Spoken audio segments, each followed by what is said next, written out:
اس بات کی گواہ ہے، کوئی بھی قوم اور کوئی بھی مذہب، کوئی بھی معاشرہ اس بات سے انکار نہیں کر سکتا، ہر ایک کے پاس، ہر مذہب کے پاس اور ہر قوم کے پاس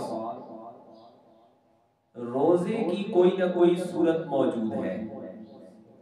آسمانی کتابیں اور ان کے جو ماننے والے ہیں ان کے پاس تو واضح طور پر روزوں کی فرضیت اور روزوں کا موجود ہونا پایا جاتا ہے۔ جو آسمانی کتابوں پر ایمان نہیں رکھتے، دیگر جو مذاہب ہیں ان کے ہاں بھی روزے کا کوئی نہ کوئی تصور، روزی کی کوئی نہ کوئی صورت موجود ہے۔ اس سے یہ بات پتہ چلتی ہے کہ روزہ کوئی صرف اس امت مسلمہ کے لیے ہی فرض نہیں ہے، بلکہ اس پر تمام مذاہب اور تمام اقوام متفق ہے کہ روزہ بہرحال ایک حقیقت ہے، اور اس کی فرضیت پر سارے قائل ہیں۔ اس کی صورت اور ہو سکتی ہے، دن اور ہو سکتے ہیں، کیفیت اور ہو سکتی ہے، اس کا انداز اور ہو سکتا ہے، لیکن روزے سے بہرحال کوئی انکار نہیں کر سکتا۔ اب باقی مذاہب میں جس طرح دیگر عبادات ہیں ان کی صورت، ظاہری صورت اور ان سے حاصل ہونے والے نتائج کا انداز مختلف تھا۔ دین اسلام نے اپنے اندر ایک کشش اور ایک خوبصورتی یہ ہے کہ اس میں تمام عبادات کو ایک نئی جہت اور ایک نیا انداز دے دیا ہے۔ حج بھی پہلے موجود تھا، لیکن حج کی آقا کریم نبی رحمت صلی اللہ علیہ وآلہ وسلم کی آمد کے ساتھ جو اس کی صورت ہے وہ ایک نئی ہو گئی ہے۔ اس کی جو معنوی حیثیت ہے وہ بھی بدل گئی ہے، اور اس کی جو ظاہری جو اس کے اعمال ہیں وہ بھی بدل گئے ہیں، وہ بھی نئے ہو گئے ہیں۔ اسی طرح نماز ہے، اسی طرح ذکر ہے، اسی طرح تسبیح ہے، اسی طرح جہاد ہے، یعنی تمام اعمال، ان کو آپ ایسے کہہ سکتے ہیں کہ نبی آخر الزمان امام الانبیاء صلی اللہ علیہ وآلہ وسلم سے پہلے اعمال کی صورت کچھ اور تھی، ان کی ظاہری کیفیت اور تھی، ان کا ظاہری انداز اور تھا، اور ان کے جو معنوی اثرات ہیں ان کا جو باطن تھا وہ بھی مختلف تھا۔ لیکن دین متین، دین اسلام کی خوبصورتی یہ ہے کہ یہاں اب اعمال کی نسبت جب نبی رحمت ختمی مرتبت صلی اللہ علیہ وآلہ وسلم سے ہو گئی ہے، اب ہر عمل بھی نور علی نور ہو گیا۔ اب تلاوت بھی، اب ذکر بھی، اب تسبیح بھی، اب جہاد بھی، حج بھی، نماز بھی، حتیٰ کہ روزہ بھی، ہر عمل کی جو کیفیت ہے وہ بدل گئی ہے۔ اس کے عمل کو سر انجام دینے کا انداز نیا ہو گیا ہے، اور اس کے اندر جو کیفیت ہے، جو معنویت ہے وہ بدل گئی ہے۔ سابقہ قوموں میں نیکی کا تصور یہ تھا کہ نیک وہ ہوتا ہے جو دنیا سے الگ ہو جائے اور دنیا کے باقی کام کاج چھوڑ دے، حتیٰ کہ لباس کو بھی چھوڑ دے، حتیٰ کہ گھر کو بھی چھوڑ دے، حتیٰ کہ والدین کو بھی چھوڑ دے، حتیٰ کہ دنیا کے تمام غذاؤں اور کھانوں کو بھی چھوڑ دے، تو وہ نیک تصور کیا جائے گا۔ اب مہربانی دیکھیے، فضل اور عنایت دیکھیے، اور رحمت دیکھیے جو جناب رحمت للعالمین کے صدقے ہمیں ملی ہے، کہ اب وہ غذا جو باقیوں کے لیے مضر قرار دی گئی تھی، نیکی میں رکاوٹ بتائی گئی تھی، اب وہی کھانا، وہی غذا عبادت قرار دے دیا گیا۔ تجارت جو ان باقی مذاہب میں بتایا گیا کہ جو تجارت اختیار کرے گا وہ نیکی نہیں کر سکتا، وہ نیکی کو نہیں پا سکتا، اب آقا کریم امام الانبیاء کی رحمت کا صدقہ یہ ہے کہ آقا کریم نے خود دراصل تجارت کا پیشہ اپنایا اور تجارت کو ساری امت کے لیے عبادت میں شامل کرا دیا۔ اسی طرح چلتے جائیے کہ مویشی بھی پالے ہیں، تجارت بھی کی ہے، کاروبار بھی کیا ہے، سفر بھی کیے ہیں، جہاد میں شریک بھی ہوئے ہیں۔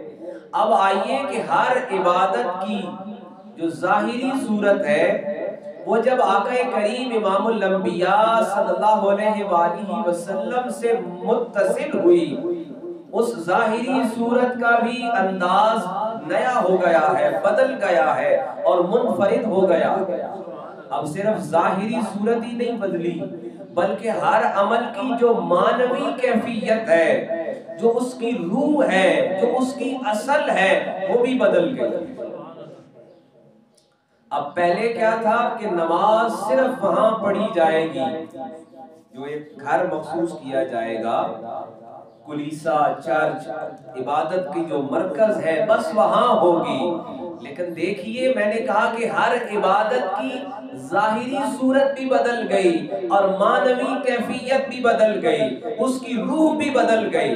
اب روح محمدی ہو گئی ہے، اب ہر عمل کی جو روح ہے، حقیقت ہے، وہ دراصل آقا کریم امام الانبیاء سے فیض یاب ہو چکی ہے۔ اب ہر عبادت کا انداز نیا ہو گیا ہے۔ کیا ہوا کہ جیسے ہی آقا کریم علیہ السلام نے اپنی جبین مبارک اس زمین پر رکھی ہے، یہ رب نے ساری زمین کو پاکیزہ کر دیا ہے۔ اب چاہے کوئی اپنے گھر میں نماز پڑھے، چاہے سفر میں پڑھے، کہیں پڑھے، اس کے لیے زمین کو پاکیزہ کر دیا گیا۔ اور صرف پاک ہی نہیں ہے بلکہ یہ پاک کرنے والی بھی بن گئی ہے۔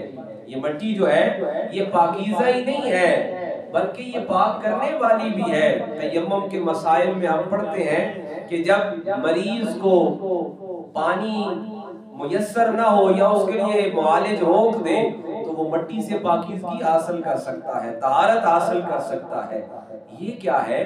یہ آقا کریم امام الانبیاء صلی اللہ علیہ وآلہ وسلم کی رحمت کا صدقہ ہے کہ یہ ساری زمین پاکیزہ کر دی گئی۔ سبحان اللہ۔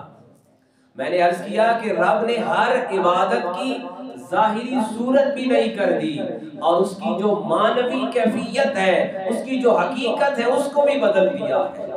اسی طرح روزہ تمام مذاہب میں موجود ہے، دنیا کے تمام اقوام اور تمام معاشروں کے پاس اس کا کوئی نہ کوئی تصور، کوئی نہ کوئی اس کی صورت موجود ہے۔ اس کے دن اور ہو سکتے ہیں، اس کی کیفیت اور ہو سکتی ہے، اس کا انداز اور ہو سکتا ہے، لیکن جیسے میں نے عرض کیا کہ پہلے ہر عبادت کی ظاہری صورت بھی اور تھی اور اس کی جو حقیقت اور اس کی جو معنوی صورت ہے وہ بھی اور تھی۔ اب ہر عبادت دراصل آقا کریم امام الانبیاء صلی اللہ علیہ وآلہ وسلم کی رحمت کے صدقے ہر عبادت رحمت بن گئی ہے۔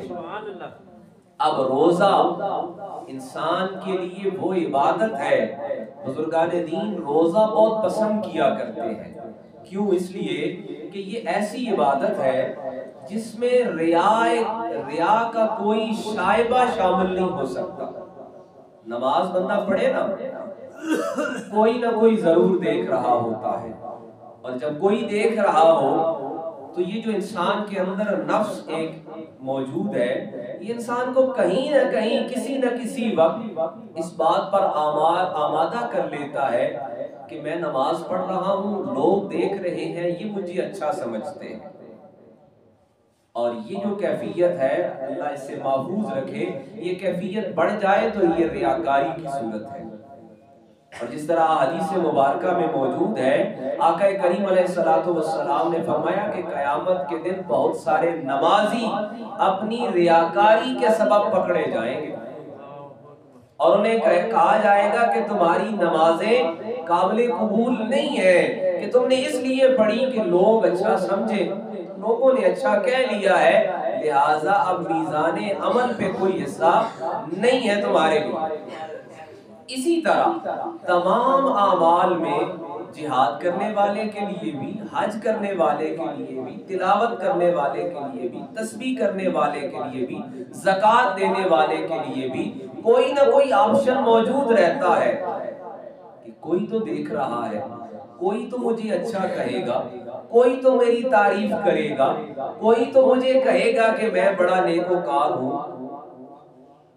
اور یہ صحابہ کرام میں نیکی کے لیے ایک موجود تھا کہ نیکی میں آگے بڑھنا ہے، اور اس کو قرآن نے کہا تعاونوا علی البر والتقوی، کہ نیکی میں آگے بڑھنے کا مقابلہ ہے، کہ حضرت سیدنا عمر بن الخطاب رضی اللہ عنہ اپنے گھر کا آدھا سامان لاتے ہیں تو حضرت سیدنا ابوبکر صدیق اپنے گھر کا سارا سامان لے آتے ہیں۔ یہ مسابقت ہے، نیکی میں آگے بڑھنا ہے، یہ ریاکاری نہیں ہے۔ اور ایک یہ ہے کہ انسان اپنے عمل کے بعد اس خیال کا شکار ہو جائے، اس وہم کا شکار ہو جائے کہ لوگ مجھے اچھا کہیں گے، لوگ میری تعریف کریں گے، اور میں ان کے سامنے معزز اور معتبر بن جاؤں گا۔ یہ اعمال کو ضائع کرنے کا سبب بنتا ہے۔ ہر عمل میں اس کا ایک آپشن موجود ہوتا ہے، لیکن روزہ ایک ایسی عبادت ہے، نہ آپ کسی کو دکھا سکتے ہیں اور نہ ہی کوئی دیکھ سکتا ہے کہ آپ کا روزہ ہے۔ کوئی روزہ دار کسی کو اپنا روزہ دکھا نہیں سکتا، اسی لیے آقا کریم صلی اللہ علیہ وآلہ وسلم کی حدیث مبارکہ ہے، آقا کریم فرماتے ہیں رب فرماتا ہے کہ روزہ میرے لیے ہے اور میں ہی اس کی جزا ہوں۔ اس لیے کہ اس عمل میں کوئی اس کا اپریشیٹ کرنے والا نہیں ہے، کوئی اس کی تعریف کرنے والا نہیں ہے۔ ظاہر ہے کوئی دیکھے گا تو کوئی اس کی تعریف کرے گا، کوئی دیکھنے والا نہیں ہے، لہٰذا یہ بزرگان دین کے ہاں بہت ہی محبوب عبادت رہی ہے۔ اب اس کے اگر اثرات پہ ہم جائیں تو ایک تو بزرگان دین کے ہاں تو اس کے اثرات یہ لیے جاتے ہیں کہ روزہ اس لیے ہے کہ اس سے انسان اپنے نفس کو کنٹرول کرتا ہے، اور برائیوں سے انسان کی روح بچ سکتی ہے اگر انسان روزے پہ مائل ہو جائے۔ لیکن ایک اس کی کیفیت کا لطف یہ بھی ہے کہ اس روزے کو نسبت آقا کریم علیہ السلام سے ہے۔ اب کلمہ گو نے روزہ کیوں رکھنا ہے؟ اس لیے کہ رب کا حکم ہے اور آقا کریم علیہ السلام کا طریقہ ہے۔ اب اس کے آقا کریم علیہ السلام کے ہاں جو روزے کے معنوی اثرات ہیں، جو اس کے حقیقی اثرات ہیں، وہ کیا ہے؟ وہ یہ ہے کہ روزے سے تمہیں دوسروں کا احساس مل جائے۔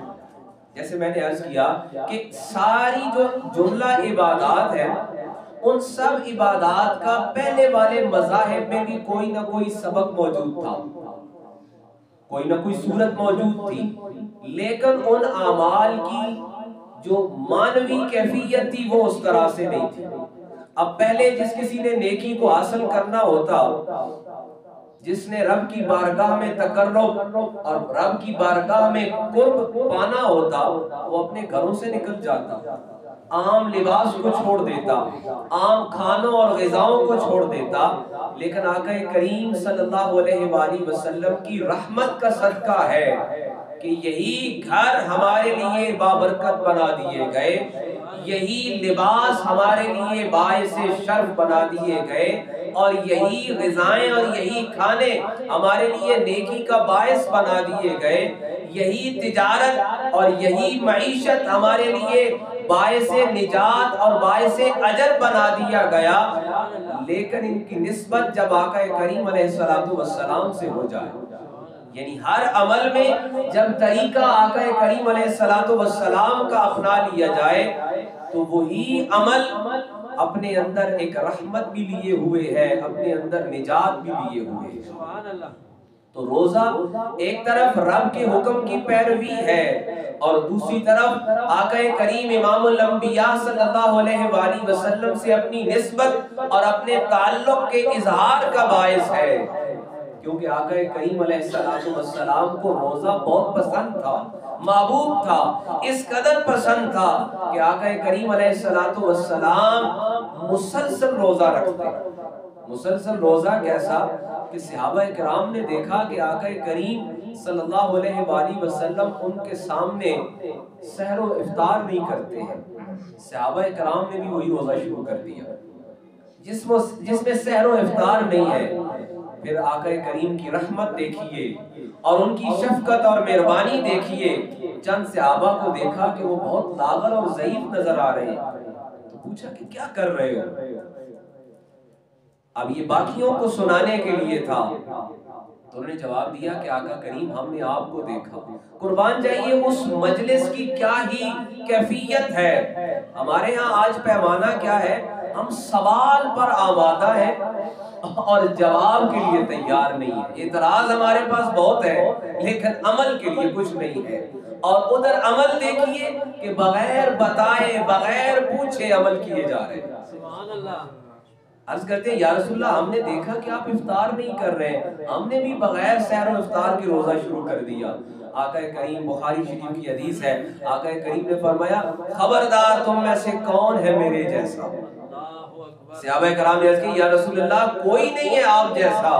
آپ نے فرمایا مجھے میرا رب کھلاتا بھی ہے پلاتا بھی ہے، تم نہیں دیکھتے، لہٰذا ابھی روزہ افطار کرو اور ایک دن روزہ رکھا کرو، ایک دن چھوڑا کرو، یہ نفلی روزے مسلسل نہ رکھو۔ سبحان اللہ۔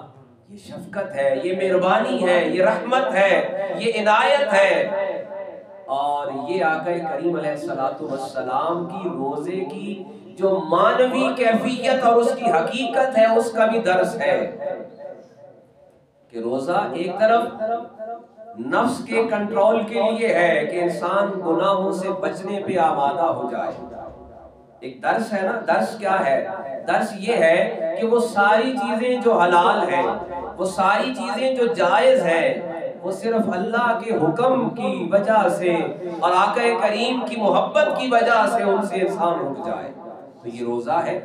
اب آقا کریم علیہ السلام فرما رہے ہیں تمہارے جسموں میں بھی تمہارا حق ہے، جسم بھی تم سے تقاضا کرتے ہیں، لہٰذا تم نے یہ نفلی مسلسل روزہ نہیں رکھنا، تم نے صرف ماہ سیام رمضان کا مسلسل روزہ رکھنا ہے۔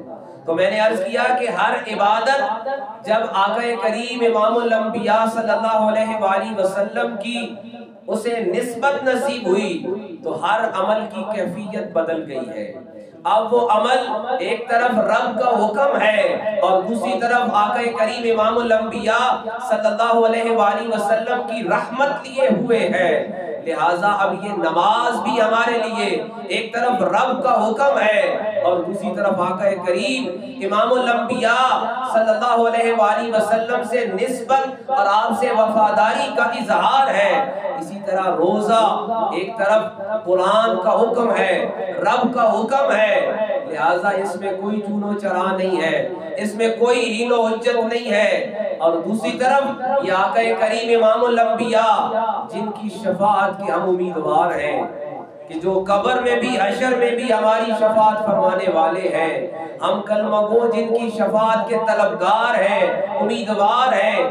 ایک طرف یہ روزہ رب کا حکم ہے اور دوسری طرف آقا کریم علیہ السلام کی نسبت حاصل ہے، لہٰذا آقا کریم علیہ السلام کی محبت اور آپ سے تعلق اور آپ سے وفاداری کا عملی اظہار یہ ہے کہ روزہ ہمیشہ سے بزرگان دین کا پسندیدہ رہا ہے۔